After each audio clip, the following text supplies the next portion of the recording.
Hello, I'm Richard Gisbert, and you're at the Listening Post. This week, Sri Lanka and the coverage of the conflict.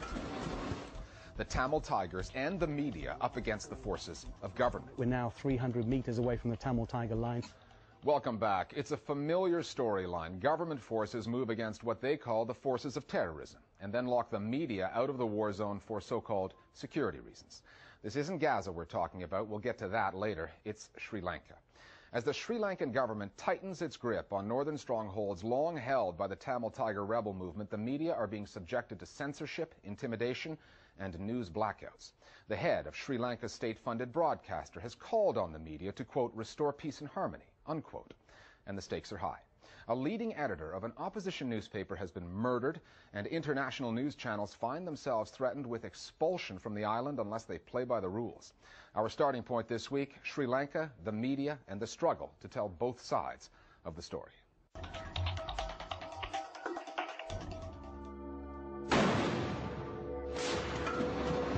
මෙතර මුලතිව් පාලමන්තලම් මුහුදු ප්‍රදේශයේ යාත්‍රා කරමින් තිබූ LTT බෝටු දෙකකට නාවික හමුදාව Sri Lanka has been in an on and off state of civil war since 1983.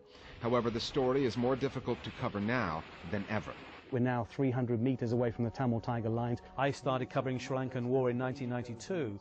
I had tremendous access. I was allowed to go into prisons and film Tamil prisoners. I interviewed the Army Chief of Staff. I was allowed to go on the Tamil Tiger side. That's changed. We're restricted. The nightmare situation. The media are not just restricted, they have been threatened. For anyone who disagrees with official opinion, these are dangerous times.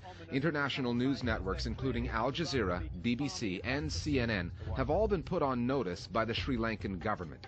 The country's defense secretary warned the networks that they would be chased away if their reporting gave the Tamil rebels what he called a second breath of life.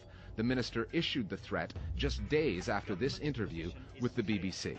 Does that mean you think that dissent or criticism during a time of war is treason? Yes, because I have only two groups, that is the people who wants to fight terrorism and the terrorists. Two groups. Either you are a terrorist or you are a person who's fighting the terrorists. As George Bush said, you're either with us or against us. Exactly. This is how another government minister explained the policy. I think the BBC suggested to the Secretary of Defense that he was like George Bush. Now, I may not want to be compared to George Bush, but the fact that America was attacked by terrorists and had to defend itself must be understood. And you have to take special measures for these things. The conflict in Sri Lanka. Those measures include making it more difficult for the international media to get accredited to report from Sri Lanka. The country is still in a state of war. Those that do are banned by the Sri Lankan government from traveling into the north where most of the fighting is, unless they're embedded with government troops. We're literally a few hundred meters away from Tamil Tiger positions. Some journalists are very brave and some people have gone up. We have taken people up. And they report as they like. I mean, AlJazeera people were taken up by us. The BBC guy was taken up to Jaffna.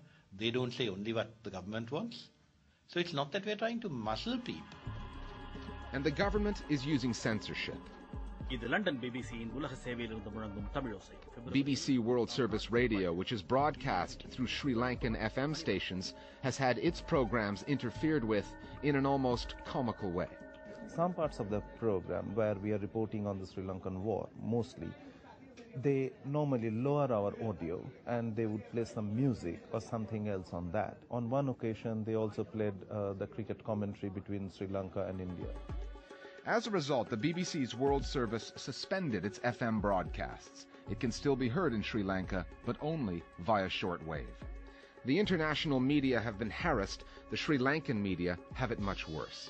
As we reported last month on the Listening Post, MTV, a private TV station owned by a Tamil, was attacked, its equipment destroyed by armed gunmen. That came after the state-funded channel accused private media of irresponsible reporting. Then, Lasantha Wickramatunga, a newspaper editor, was shot dead in his car.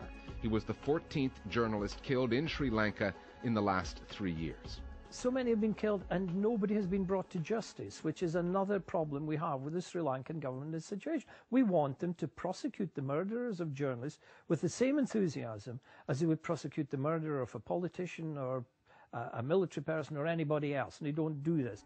As a result, journalists have been leaving Sri Lanka in droves, some fearing for their independence, others for their lives. We caught up with one of them, Sunanda Deshapriya, in the South Indian city of Chennai. For the last 3 years that we have been at war, nearly 50 journalists have left the country. That's mainly Tamil journalists. Now government has openly said that dissent in times of war is treason. If you try to be independent and get real voices from the people, and you get threats and you get all the kind of pressures not to do that.